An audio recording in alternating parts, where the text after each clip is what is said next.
खेकडा खुर्द बेट. सगळीकडे फक्त खेकडेच खेकडे. इरा आश्चर्याने म्हणाली. रेवा आपले डोळे मोठे करत म्हणाली, हे सगळे निघाले कुठे? राणी म्हणते, आपण त्या धबधब्याच्या मागे असलेल्या गुहेत जाऊया. तिथेच देवमासा लपलेला असेल. तिथे कळेल काय प्रकार आहे हा.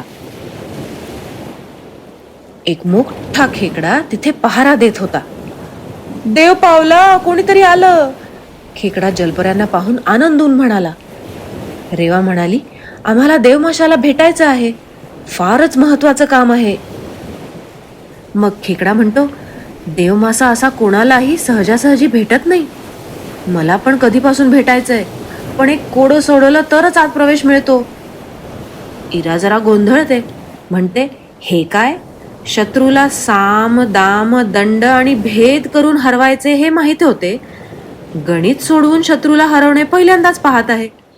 राणी म्हणते, लढाईपेक्षा हे गणित सोडवणं सोपं आहे ना.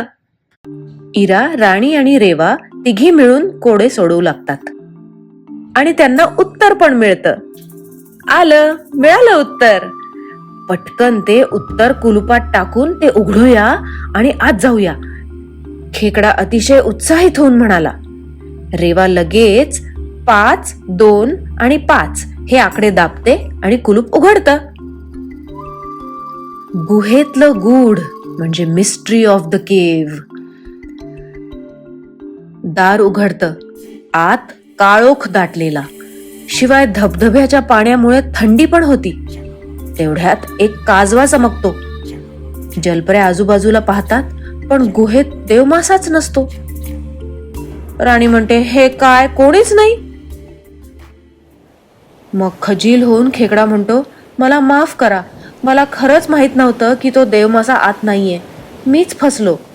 त्याने माझ्या पूर्वजांची छत्री उचलून नेली आणि मला सांगितलं, जो कोडं सोडवेल फक्त त्यालाच आत येऊ दे. मी आजारी पडलोय. पावसामुळे अंगावर शेवाळ जमलं आहे. बेटावरील इतर सर्व खेकडे पावसापासून वाचण्यासाठी दुसरीकडे जाऊ लागले आहेत. पण मी छत्रीसाठी इथेच थांबलो. तुम्ही आलात म्हणून मी वाचलो. धन्यवाद. आता मी कुठेही जाऊ शकतो. इथली सर्व बेटं एकमेकांशी भुयाराने जोडलेली आहेत. इथून तुम्ही पुढच्या बेटावर लवकर पोहोचू शकाल. खेकड्याने सूचना दिली. रेवा म्हणते, म्हणजे देव मासा अजून पुढे गेला आहे आणि पाऊस आणखी वाढतोय. राणी म्हणाली. इरा म्हणते, आणि ऋतुचक्र अजून त्याच्या जवळच आहे. मग मी म्हंटल, खेकडा खुर्द बेट तर पाण्याखाली जात आहे. सगळ्या म्हणाल्या, पुढचं बेट लवकर गाठूया. पुढचं बेट कासव पाठ पुढच्या भागात. सलूमयूची मराठी गोष्टींची पुस्तकं, फ्लॅश कार्ड्स आणि फॅन्सी ड्रेस कॉस्ट्युम्स पण Amazonवर उपलब्ध आहेत. त्याची लिंक डिस्क्रिप्शन मध्ये आहे. ती पण नक्की पहा. Thank you for watching. Subscribe. Salu Mayu.